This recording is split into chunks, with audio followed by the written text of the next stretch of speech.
Sit down, my friend. Let me pour you some tea.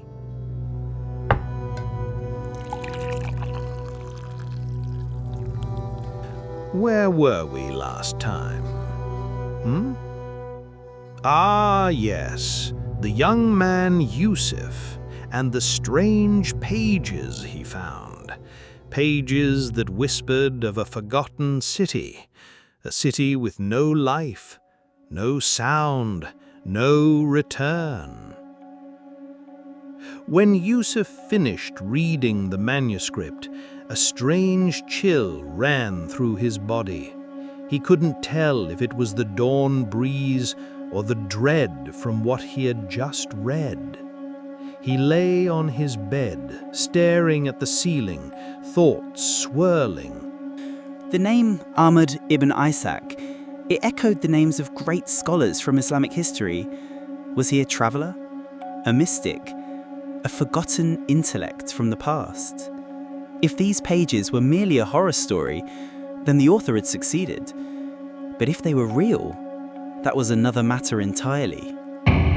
In a cave, hidden behind a black waterfall, its mouth carved with symbols too ancient to name. Inside, red light, chains, and a creature bound to the stone wall. It was massive, writhing, breathing like a furnace. Its skin bled red. Its face was not a face. And then they came. 3 figures, tall, hunched, cloaked in shadows. Their leader, with horns like daggers and a voice like cracking stone. You broke the pact. You defied the order of flame.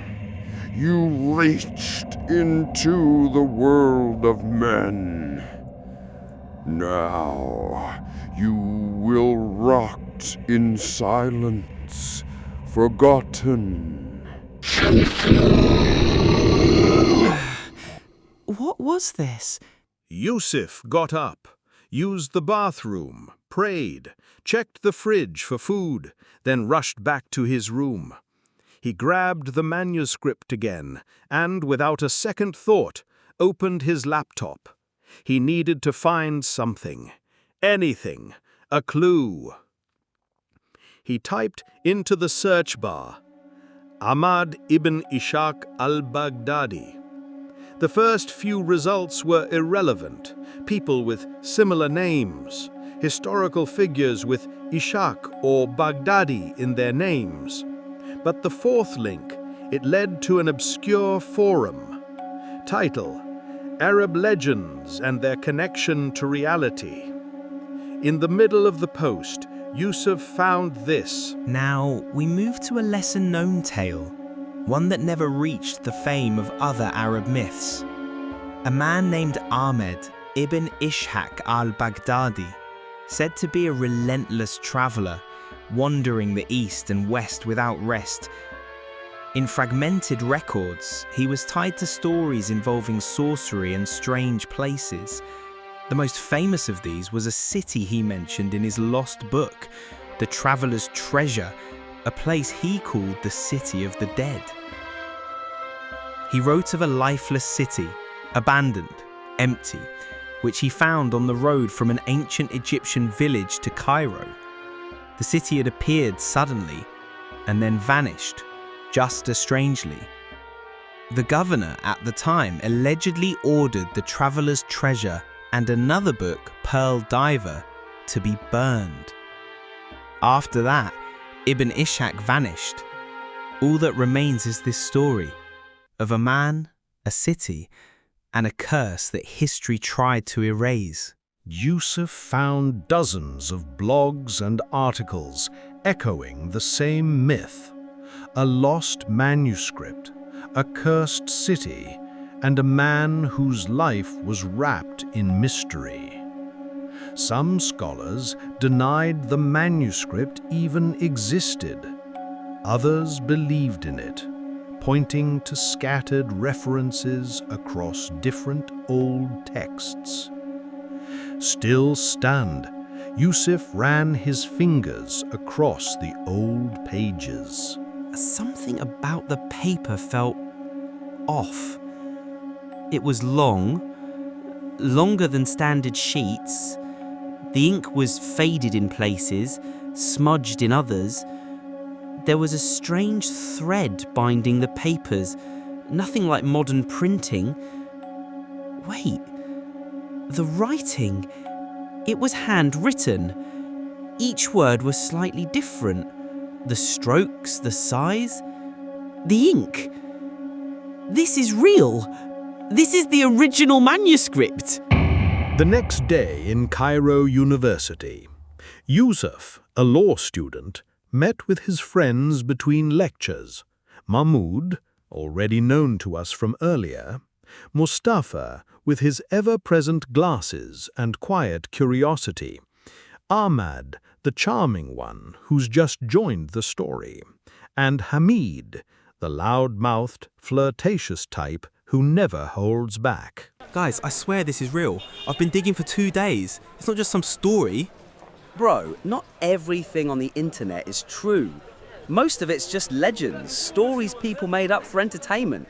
I came to you because you two, Mahmoud and Mustafa, are studying history, and Mahmoud, you were with me when I found this thing.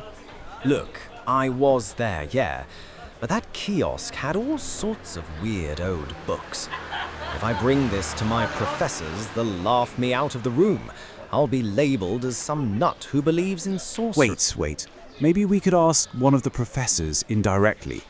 Could be an old manuscript, a historical treasure. But honestly, you should find a researcher, someone legit who can study it for you. It'll take you forever otherwise. I thought about that, but what if I give it to someone and he finds out it's real? He could just claim the discovery for himself, and I'll be forgotten. Okay, what if you go back to the guy who sold it to you? Ask him where he got it from. Maybe it was passed down from his family. Maybe he found it somewhere. Either way, you'll have a lead. Brilliant. Why didn't I think of that?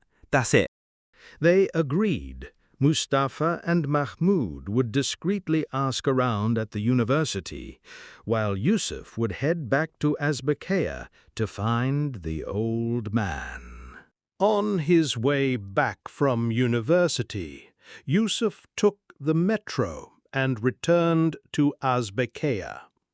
The stalls were familiar, tightly packed, books spilling out of every corner.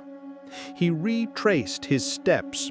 He remembered the long iron bench in front of the kiosk. But as he stood in front of where the stall should have been, there was no kiosk, only a tree, tall, green, blooming. No way. This can't be. It was right here. Right here. He rushed to the neighboring stall, where a teenage boy was flipping through a magazine. Hey, excuse me. The stall next to you, where did it go? What stall? The one right there, where the tree is. There was an old man selling books. There's never been a stall there, man. That tree's been planted for 15 years. You'd have to dig it out to build anything there. No, that's impossible. I bought the book from that spot. An old man, half blind, wrinkled face. He sat right there. At that moment, a man in his late 30s walked into the stall wearing a traditional galabeya. Dad, this guy's asking about a stall by the tree. Says an old guy was selling books there. The man studied Yusuf, head to toe. Tell me, son, what exactly are you looking for?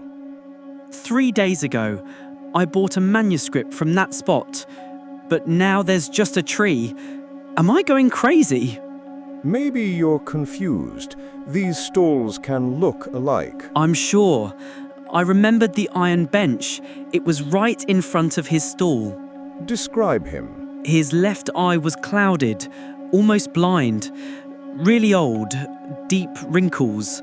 His one working eye was weak too, he said.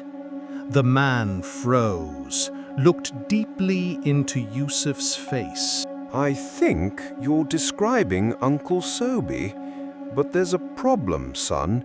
You won't find him in Azbakya anymore, because Uncle Sobi's been dead for 17 years.